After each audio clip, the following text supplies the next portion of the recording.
Welcome to this YouTube channel. I want to talk a little bit today about my most recent book, American Ideas of Equality, A Social History, 1750 to 2020. The clenched fist image on the front that you see there was actually the publisher's choice. I acquiesced in this design, but since then have had some questions about just how appropriate that is. It may be a little bit anachronistic to represent ideas about equality in the 18th century with this 20th century image of a clenched fist. Nevertheless, I'm pleased with the book. I was particularly happy with remarks of one of the early reviewers, several very positive reviewers. One of them I particularly liked, Bradley Campbell, professor of sociology at California State University, LA, someone that I don't know personally, but for whom I have high regard as a scholar. Remarked that American Ideas of Equality is carefully argued, easy to follow, and well written. It is an exemplar of historical sociology, and even if that's all it were, it would be valuable for its analysis of how notions of equality have changed and how they have shaped U.S. culture and politics. However, the book is more than that, though, given that we are currently living through a time of contested notions of equality, and that this is part of what is polarizing the country. Bankston's analysis helps us understand the current political environment, and it is a deep understanding that goes beyond the arguments one side or the other might make, in that it identifies the structural and historical factors that have led to them.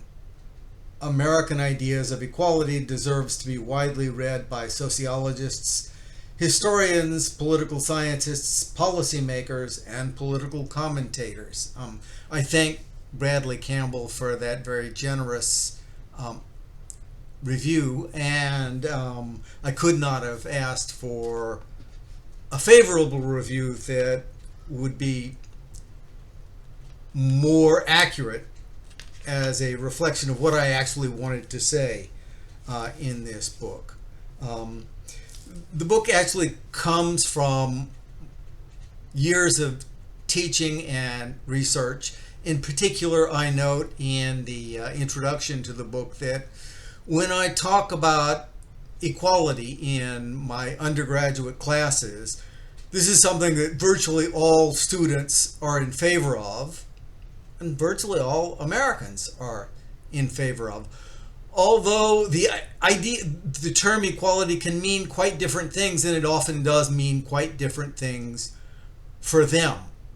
Although all of my students, like all Americans, favor the equality of human beings, they're often not sure whether they mean equality of opportunity, equality of condition, equality of political rights, equality of outcomes, economic equality, and they often don't reflect on the fact that many of these different kinds of equality may in fact be inconsistent with each other.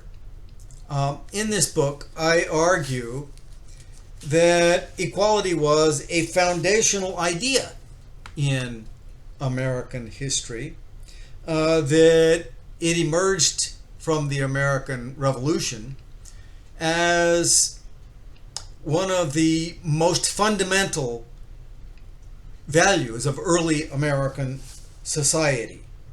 But I argue that what Americans largely meant when they talked about equality in the early years of the American Republic, was what we might call equality of independence. That is, being free from the hierarchy associated with England and the Old World. One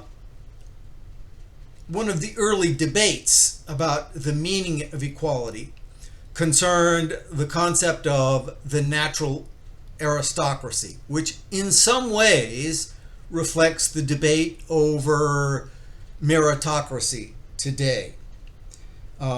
If we do away with an aristocracy of birth, do we not run the risk of replacing this with a natural aristocracy, with an aristocracy of luck and achievement that can concentrate power, resources, and pass those on within families, so that a natural aristocracy becomes a de facto oligarchy, a de facto aristocracy.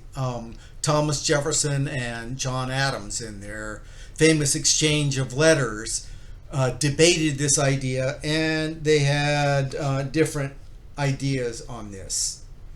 I argue that in the early 19th century, the idea of equality revolved around a version of mobility, that is, equality of opportunity, reflected in the idea of the self-made man, a term that became increasingly common in 19th century America. And I argue that the expanding boundaries of the nation increased opportunities for farm ownership and for success in manufacturing. And I look at equality and mobility from the eyes of two foreign visitors, Alexis de Tocqueville and Frances Fanny Trollope, the mother of the famous novelist who wrote a book on Americans that was not entirely favorable to this nation and has never been really popular with Americans. And I look at then some contradictions in the idea of equality revolving around exclusions, specifically the exclusion of women and the exclusion of an entire racial group in the form of slavery. And we were able to maintain the idea of the equality of self-made men largely by overlooking, by ignoring the fact that we actually had multiple caste systems that were in direct contradiction with our values. I then follow that with a chapter on the concept of the self-made man in the late 19th and early 20th centuries, a time of the growth of major corporations, rapid urbanization, and massive immigration. And I look at the popularity of the success literature in the late 19th century, and it reflects the idea that self-made men increasingly were those who could draw on their own talents and energies to rise in a corporate bureaucratic environment. I give particular attention here in the post-slavery era to the idea of a parallel path to self-made success reflected in the popular autobiography of Booker T. Washington, one of the classics of American literature that I think reflects the idea that separate but equal could work in the realm of self-made men and upward mobility. Self-made men, of course, still excluded women from this sphere. In the following chapter, I look at the development of the bureaucratic society during the New Deal. And I argue that one of the chief characteristics of the bureaucratic society was the unequal equality of individuals in hierarchical organizations, corporations, government, bureaucracies. And I argue that this laid the foundations for what would later be known as meritocracy. I also suggest that the enhanced role of government in this bureaucratic society also encouraged the development of a new version of equality, that is, the equality of social citizenship, which enhanced federal responsibilities for the welfare of citizens.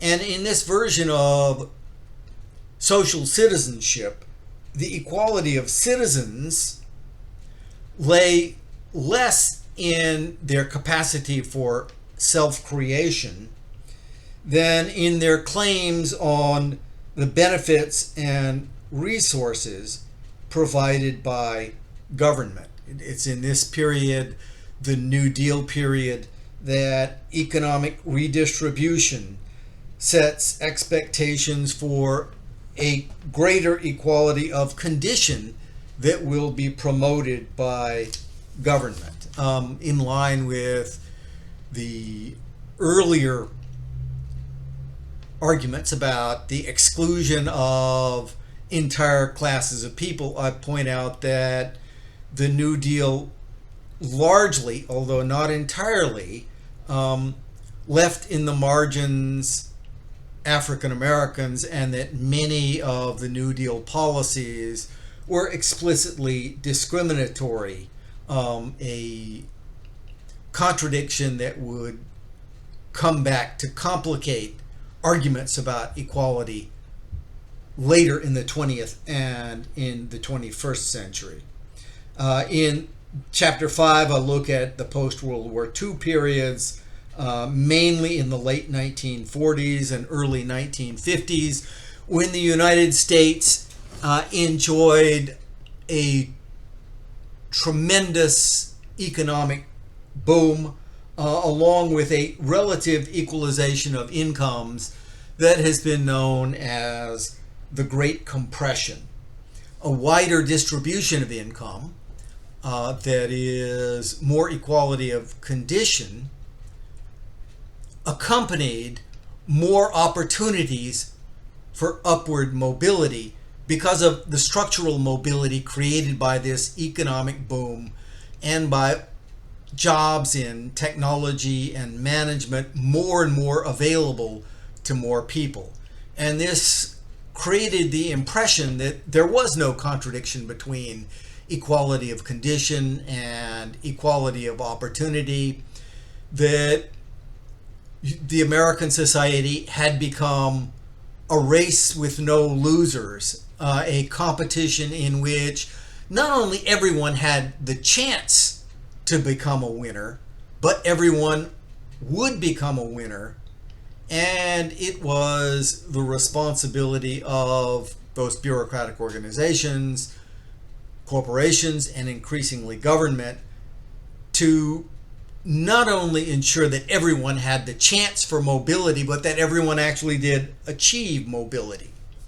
I follow this in Chapter 6 by tracing efforts at group equalization through the 1960s and 1970s. And I argue that the era of the civil rights movement placed a new focus on group equalization, or what I call categorical equality, the equality of categories of people.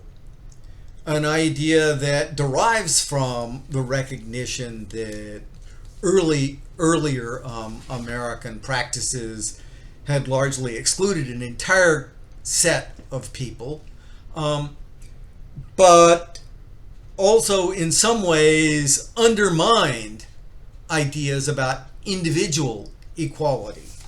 And I argue here that material abundance encouraged the idea that the nation's primary challenge was no longer one of sufficient productivity, but of extending high standards of living throughout the society, including to categories of people who had been deprived of a chance to enjoy the full benefits of American society earlier.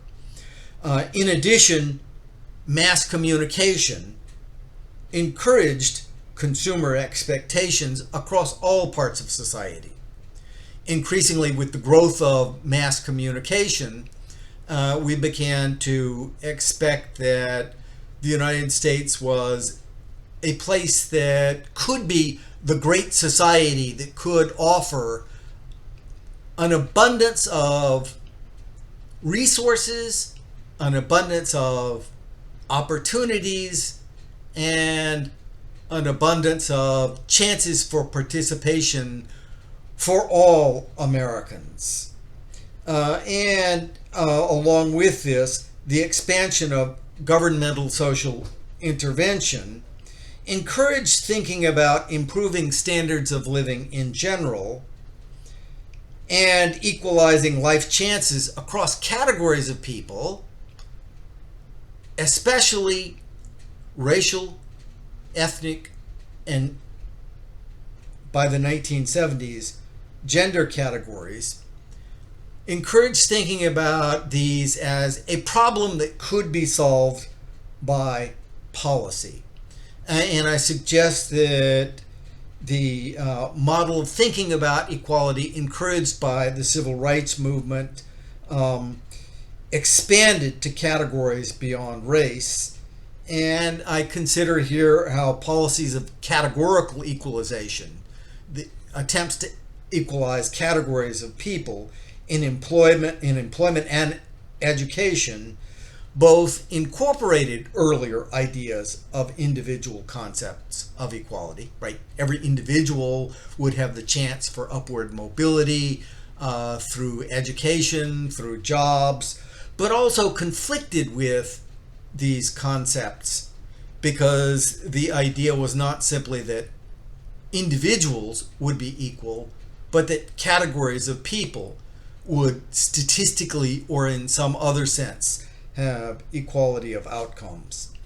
And at the end of the book, I bring this up to the present time, and I point out that by the late 1970s, the trend of general income equalization and structural upward mobility was over, even as Americans continued to expect that life chances and opportunities should continually improve.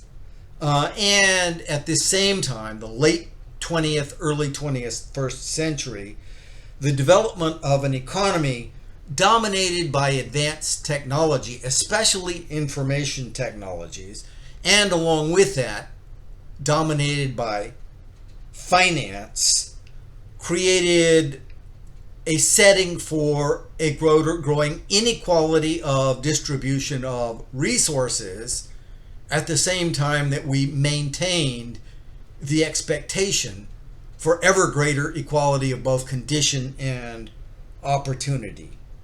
And centralized mass communication resulting from the technological economy gave rise to the new social media that were both centralizing and decentralizing. Centralizing because the new social media were owned by a few small companies and increased the concentration of wealth.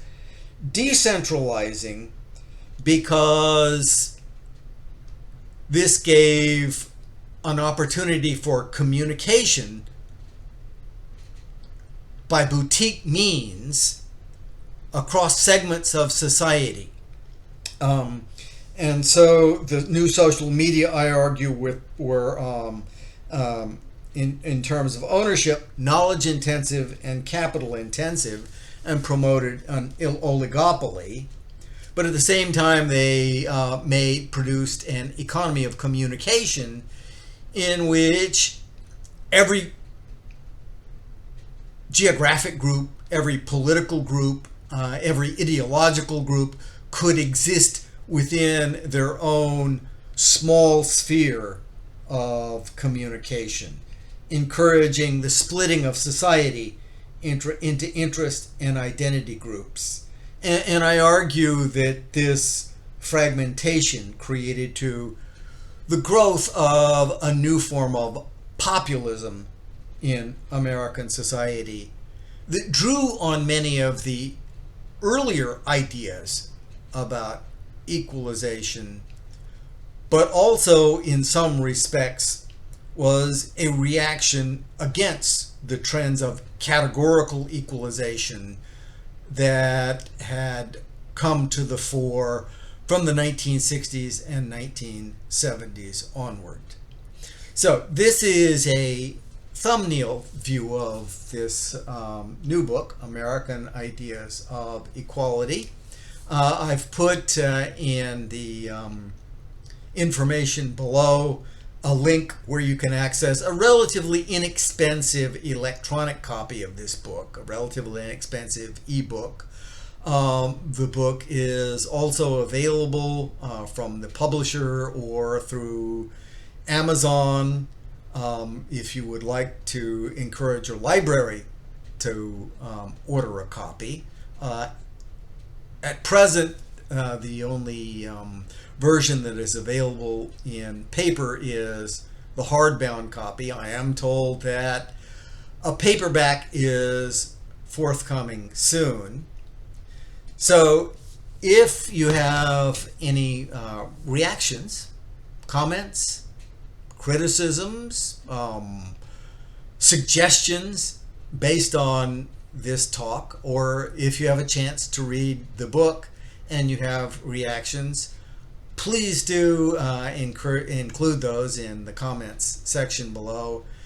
And thank you very much for your time and attention.